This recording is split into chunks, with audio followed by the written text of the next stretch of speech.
Welcome back, everybody. Today, I'm going to teach you how to delete a blank page from a PDF file using Adobe Acrobat Pro DC.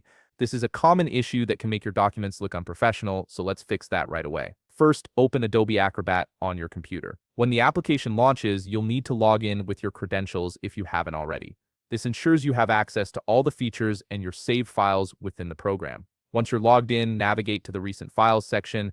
This area displays all the PDFs you've worked with recently, making it easy to find the document you need. Go ahead and select the file from which you want to delete the blank page. The file will open in the main viewing area, ready for editing. Now look at the upper left toolbar at the top of your screen. Here you'll find various editing options. Click on Edit. This opens up the editing mode and gives you access to all the tools you need to modify your PDF, including page management features. With your document now in edit mode, scroll down through the pages until you locate the blank page you want to remove. Take your time here to make sure you've identified the correct page. It's important to find the exact blank page, especially if your document has multiple pages or several blank pages scattered throughout. Once you've found the blank page, shift your attention to the left panel.